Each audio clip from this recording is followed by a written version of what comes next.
make the strings. Unprepared.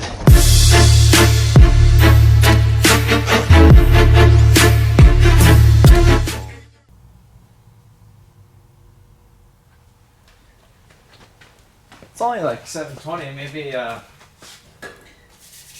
Maybe it's time to get something done. So we're at the shop today. Yesterday I was here till like 1:30 in the morning messing with the Saab and having kind of not a whole bunch of issues, but it just looked kind of crooked on the front of it. If you guys hear that dirty 6-liter, that's David pulling up. So the plan is today is to not mess with that thing because I'm still thinking about it because the front end's kind of doing weird things. But I have this Mustang here. Obviously I love the Mustang, and I have this grill. So I almost filmed installing this thing the other day, but I didn't. And then yeah, so the other thing I want to do is, since some of the wiring is messed up over here, you know, obviously because it was in some sort of a wreck, you could see the wires just hanging right there. So I'm gonna go ahead and go to the parts store and see if I could find one of these plug like that. Why are you making fun of my movie, Dave? What? That was just your inner voice. My inner voice. Say it again. Go ahead. What? That wasn't me. Give me the impression. No, that was your inner voice. You're just hearing yourself talk. Are you ready to light that box of matches on fire? Yeah, maybe. Well, I need to go to where'd you go? You went to your grandma's house and ate? Oh, meatloaf. You should have brought me some. You should have brought me some back. You should have came. You just came here and left. Well, I thought you went out with Jamie, and I was like, oh, he's probably not there. No, I told her I needed to get things done. Guess what I did though? You got her pregnant again.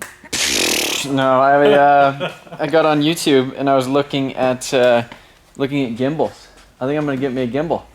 You have a drone. You have a gimbal. That thing is a piece of crap. No, so yeah, I want to get a gimbal, and so I can mount this guy onto it. So when I do things like this, it's not all shaky. Yeah. What? It has a gimbal in it. I don't know. It's not that shaky. But you know how smooth. You know how smooth. You're not filming with a GoPro. You know how smooth, David?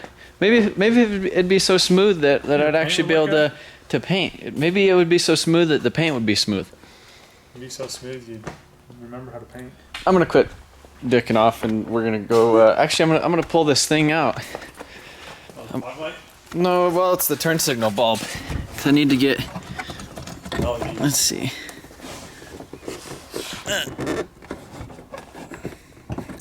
It won't come out. So I need to go to the parts store. I think they have plugs there. I'm sure they have the Ford ones.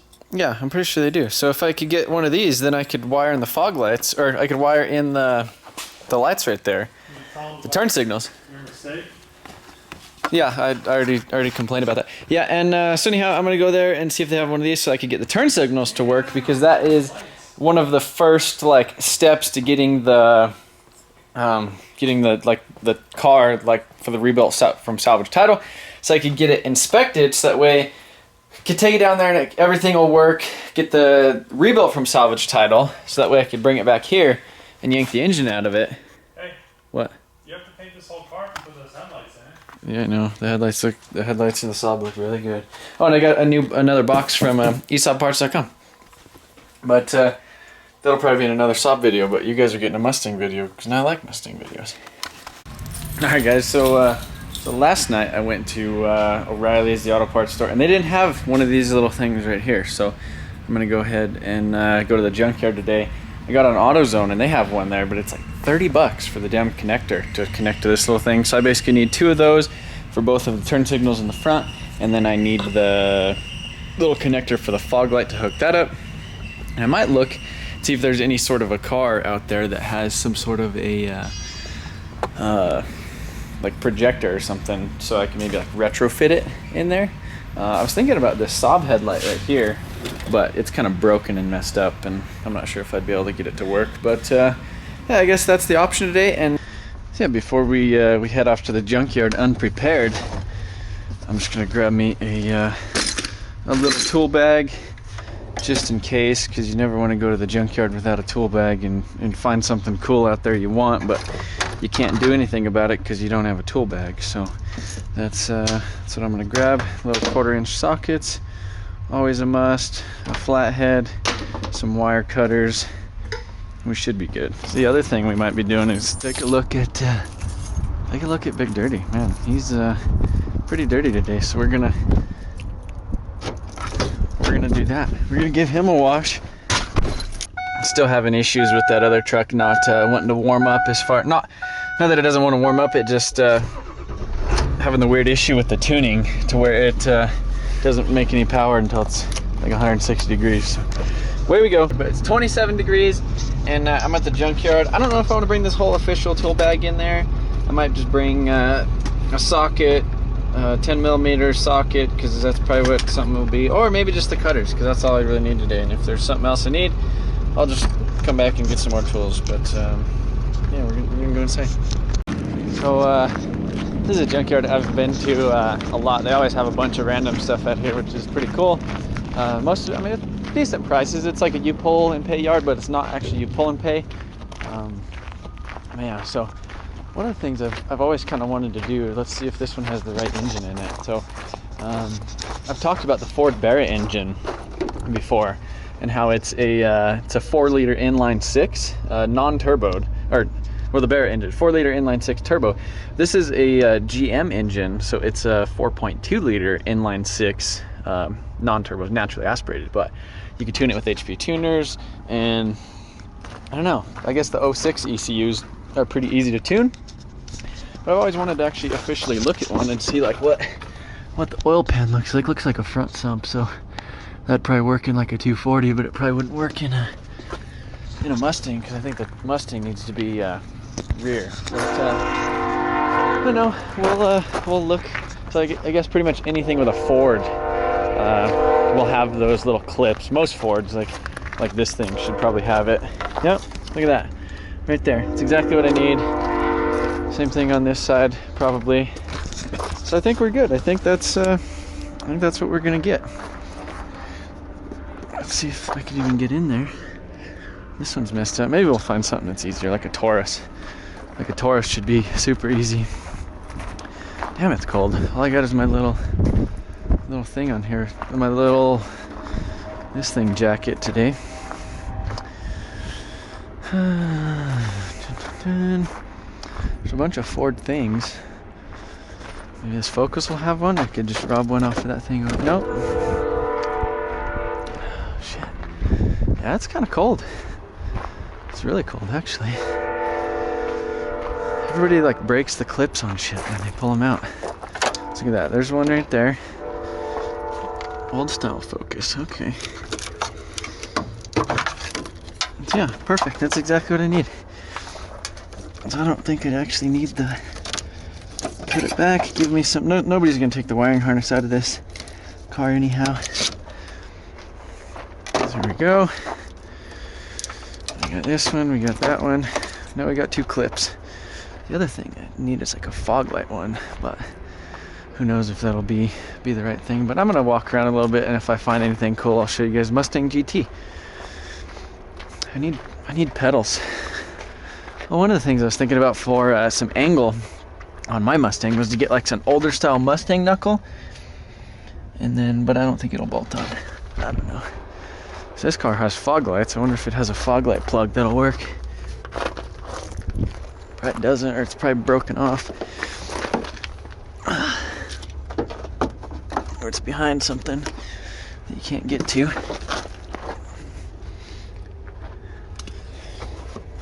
Oh yeah, that's definitely, you can't get to that. Whatever. I don't need it. I actually do, but what is this, Maverick? I don't know what that is. Something though.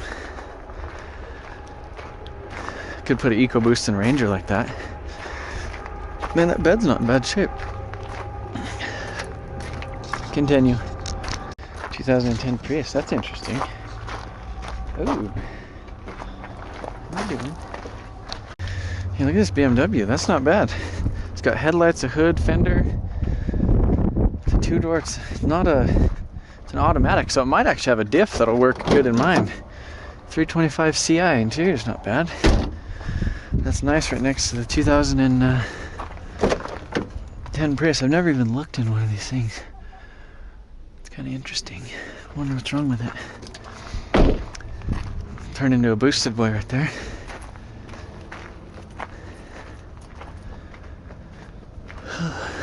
Honda motor. The one thing, if you guys remember the Evo videos, if you don't remember the Evo videos, I had an Evo that I brought back from like the dead, and I came out here and I got a bunch of parts off of a Lancer. That's one nice thing about like Mitsubishis and stuff like that, is actually share parts with each other. So yeah, if you guys can see my breath, it's getting chilly. I'm just basically cruising through here, seeing if they have anything kind of cool. Not like I need anything else. I warm up the camera too.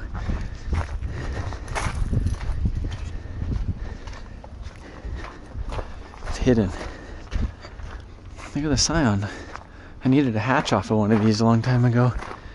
Craigslist adventures. The Junkyard is like your best friend if you like Craigslist. I wonder if these are like JDM mirrors or something. I know FSAM, Japan. I bet those are like some crazy, stupid, expensive Scion mirror, because Scion people are crazy with these things. Okay, tight.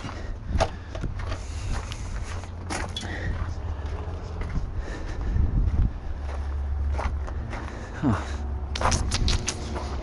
There's like an SC300 or something. I could get some random crap.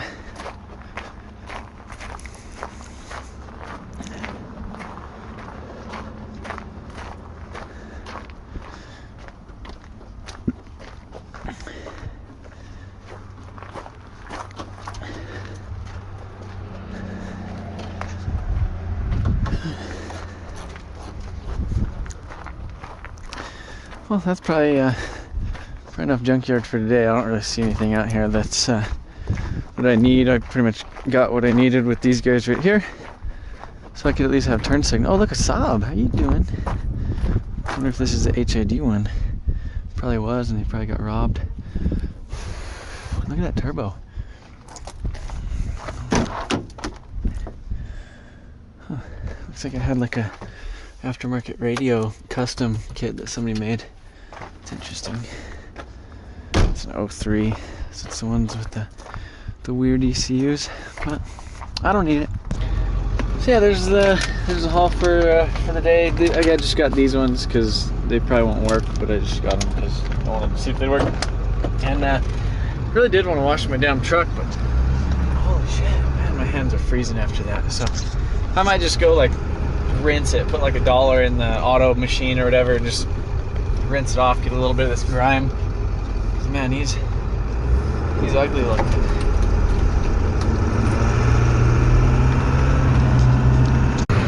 Get out into the freezing cold.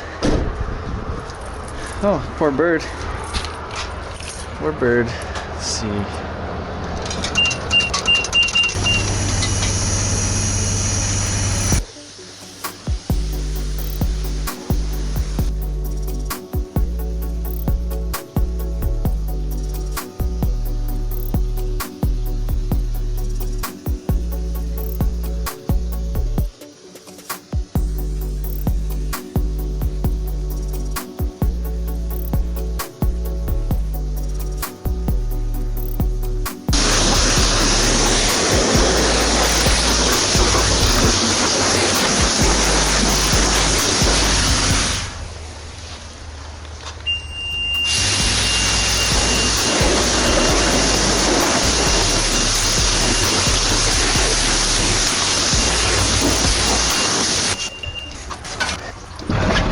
Now I gotta dry it, huh?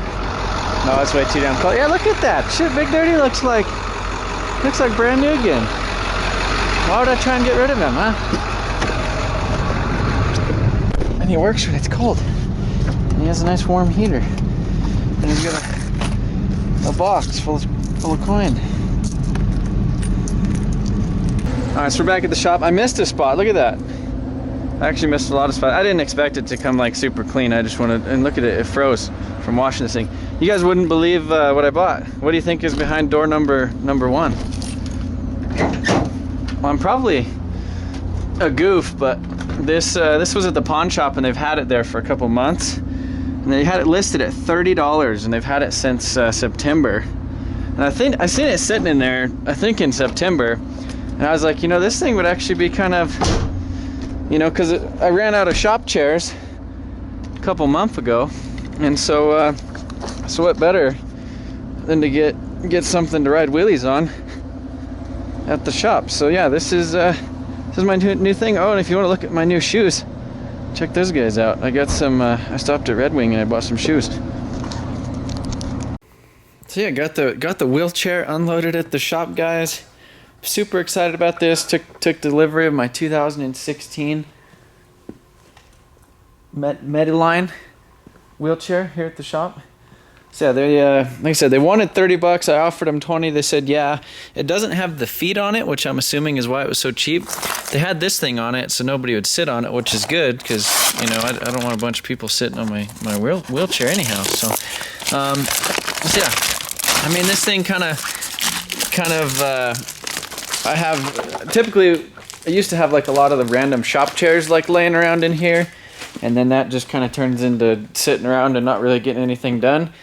Well, I used to have a lot of these out in the shop because the office was just like a complete mess. Now we like sit and hang out in the shop, but it would still be kind of cool to have this thing like sitting in here, so when like people come over, they could sit around and like watch me work on stuff and do wheelies, or I could sit around and do nothing and do wheelies in the shop chair. So I'm gonna clean this thing up, basically, you know, like sanitize all of the arms and stuff like that and make sure it's good.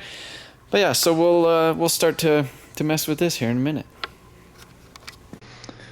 Alright, move this guy out of the way. Pop this hood. It's so cool that this thing looks like a Mustang.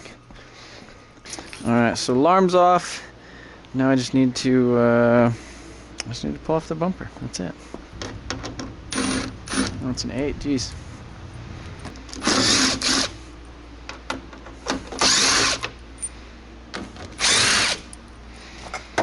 Yes, parts tray.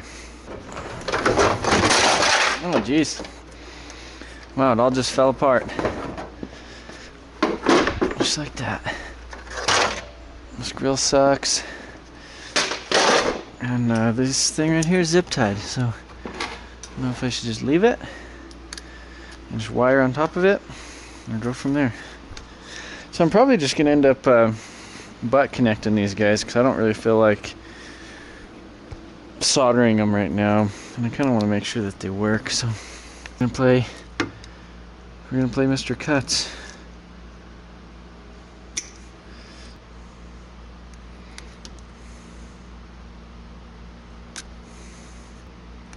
The older wiring harness has more. The wire's a little bit thicker. The other thing I should think of before I do this is that this thing has instructions and a wiring harness. So I guess I'll go ahead and stuff this guy in here because it's out and I can.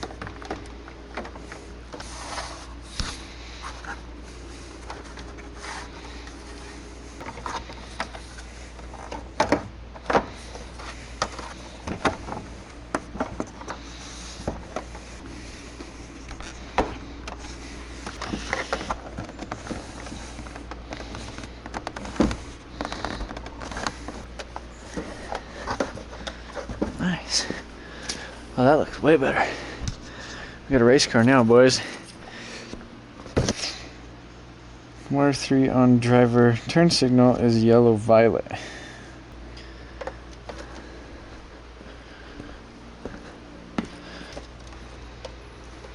So I really hate using these stupid little wiretap things, but I don't know, it might make this whole installation kind of go a little bit easier for me, so I might just do it.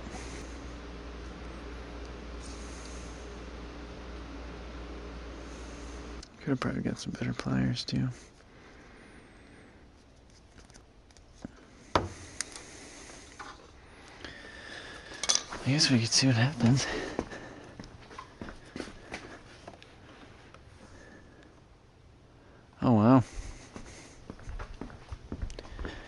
Holy crap. I don't know if you guys could see that, but holy shit, that's pretty good. That's some pretty good daytime running lights, I guess. It's intense. That gets me excited. There was on one of the Facebook groups, some guy posted it was a Mustang grill like this, but it had like teeth that like lit up in like red. Yeah, I guess the only thing now is these damn turn signals, which that should go pretty quick.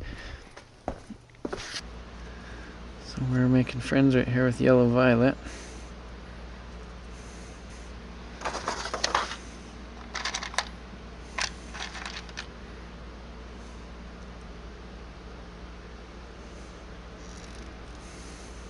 Where'd you go, brother? The junkyard. I went to the junkyard without you today, Dave. Oh, thanks for the invite. Huh? What do you think of that? Oh, they're white?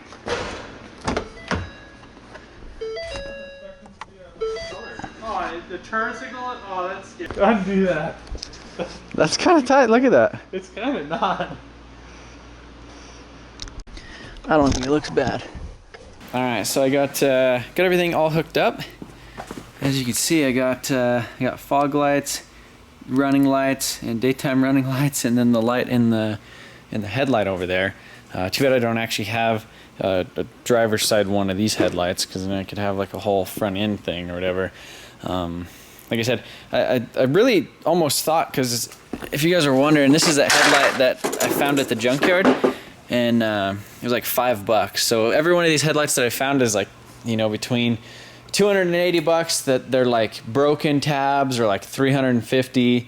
Like a solid, like brand new set, or like a really good set is like, you know, 400 and some, or up for each 400 a piece, or so. They're expensive. Yeah, you can see this one, it has like mud and crap in there. But what I was assuming is, because you can see like the fog light down there, it's pretty small. I was like, well, if I could just get one of those, I could just like epoxy it to the back in here. 'Cause I don't really care to have like a $600, you know, or a pair of these headlights, or one of these headlights from the factory is $1,200. So, I mean, obviously I would never spend that much, but I found a pair for like 600 or 650 or something shipped. But I really don't want to have like a $600 pair of headlights on the front of the drift car. So that's I don't know. That wouldn't bother me too much. But I'm gonna look around and see if I could find that fog light. If not, I might take apart this sob light and see if I could maybe figure that out. But that's probably kind of complicated too. So maybe we'll just leave it for now. All right, so cool thing is I just found this this LED light right. Well, this is the fog light that Dave was blinding me with that one day. Let's check it out. We might be able to make something stupid work. So basically just unbolting it, getting it so, I mean, look at that. That almost just like sits in there like that, and it almost just wants to bolt in too.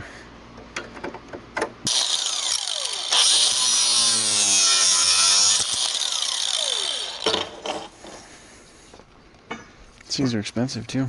I just cut it up. Now that looks like that just wants to bolt in there.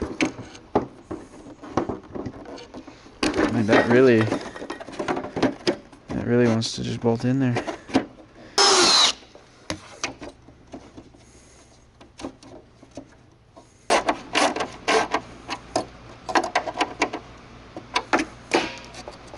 You know, as hilarious as that is, that's in there, and that actually looks good.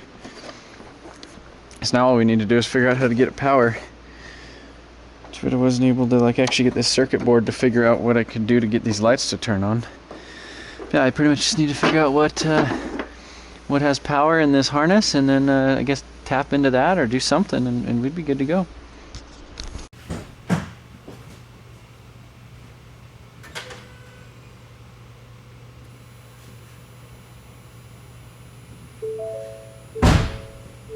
Alright guys, so check that out.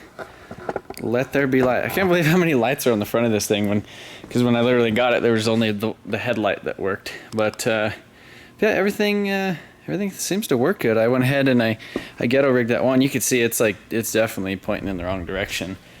But it is pretty cool because the turn signals, I don't know if it'll let me do it right now. one of my favorite things, or one of the things that I really like about this, it comes factory with the little sequential turn signal or whatever.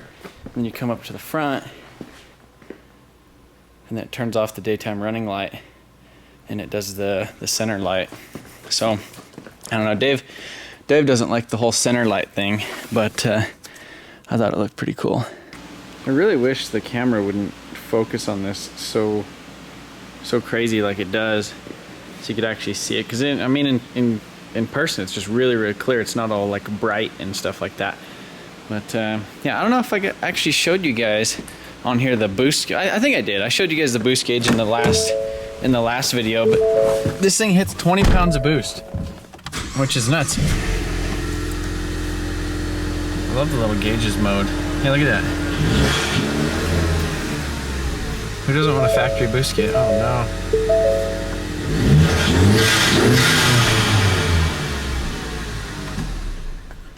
Yeah. What a drift car. What a drift car. Alright guys, so that's pretty much gonna be it for this video. You know, I know the whole front of this thing isn't absolutely perfect and flawless, and I'm using kind of like that grill's like a fairly cheap, I think it was like 125 bucks, but compared to like a factory grill, which was kind of expensive, you know, on the internet. So I don't know, the front end of the car's coming together pretty good. I'm pretty stoked on how this thing's actually turning out, and I'm really stoked to actually drive it. I wish it was a manual. Like if it was a manual, I think it'd be a no-brainer. I'd just leave the EcoBoost in there, and I just drift it like that. But since it's not a manual, I think you have to like do like the ECU and a bunch of other stuff, and there's like this trigger thing that you have to put on the drive shaft to see like the wheel speed for the ECU, and then I don't know if it's gonna be like not give it power because it doesn't see that it's in. I don't know. It might work fine. I mean, if I figured out a way to do like a CD09 conversion, I think that would be an awesome option. The factory like MT82s out of these are specific to these, and I think the bell housing is almost the whole case, so you can't just swap like a bell housing on it. And then you pretty much have to get like the whole, you know, like which I have to get like the clutch, like the pedal box and all that stuff for the manual. But just a bunch of little stuff like the drive shaft and the clutch and the flywheel and all that stuff. And then it's like, if I'm going to do that, I don't want to just do like a stock one, so then I'm going to be spending a bunch of money on it. So I don't know, I think CD09 would be awesome to do that, unless I found like another one of these things that was wrecked and I was able to actually just fix it, or you know, something. There was one on the auction that was wrecked pretty much all the way around, but it was EcoBoost and it was a manual. I was like, well, I could do that, and I could basically sell this complete drivetrain out of here, put the manual EcoBoost in here, and then just drive it like that. Yeah, I don't know. So I think February 18th of this month, we are going to be doing like a little bro day or whatever at IMI. So I'm probably going to be taking, I would like to take the Mustang. I'm for sure going to take the BMW and take that thing up there to kind of thrash, maybe do a couple more things to it before then. But I would like to see how this thing does drifting automatic. It is kind of a pain to drift because I feel like it would be hard to initiate in second gear, especially because the track is going to be dry and it's actually going to have grip. I don't know. That's something I need to figure out. Chelsea Denofa, he did a video on drifting one of these, but it was in the rain and it wasn't automatic. So maybe I did buy a Hydro e-brake, like an inline one, just like a cheap one off eBay, but I really like the handle. It's like a nice billet aluminum handle, but I might upgrade the master cylinder. So I thought about maybe trying to do like an inline Hydro on here, just to see if I could get a little bit more power to the rear wheels and actually be able to lock it up versus the factory e-brake. Or I might just use the factory e-brake and just put like a handbrake extension on it and see if I could kind of overpower the automatic transmission to be able to get this thing to kind of slide in corners. The bad thing about that though is you're basically slowing the engine down 100%, especially if you're in second gear, ripping the e-brake, sliding the car, and then all of a sudden coming out of it, and you're not going to be in any boost unless I was able to like left foot brake like that whole time or something, but that would make it even harder to like lock up the rear wheels. But yeah, I definitely want to do something with a manual in it, or a JZ, or you know, something along those lines. Everything's still kind of up in the air with that, but like I said, I pretty much just want to go slide it and see what I think. The other thing I really need to figure out is the angle kit on it. So I thought about kind of making something of my own. It seems like there's actually a couple people kind of coming out with their own thing. There's a guy, he has a kit, but he doesn't have any in stock, which I guess it really wouldn't make a difference because it's pretty much all it's all like it's an automatic, and it's not like a drift car yet, but I think eventually it will be. So by mid 2018, I would definitely like to have this thing kind of like almost like a Pro-Am level, not super crazy, but basically cage, you know, 400 and some horsepower, and then go from there. You can see my new addition to the family, but yeah, the wheelchair. We got a new pony in the stable along with the Mustang. So sorry about rambling so much. I kind of took a little break from the Saab, and I think I figured out the whole front end thing on it. So I think we're good to go on it. But yeah, thank you guys for watching, and be sure to leave a thumbs up. Let me know what you think I should do with. Pretty much everybody told me to keep the EcoBoost in it because like the boost gauge and all the random little features. But I'm rambling again. Tell me something about the Mustang. See you guys later.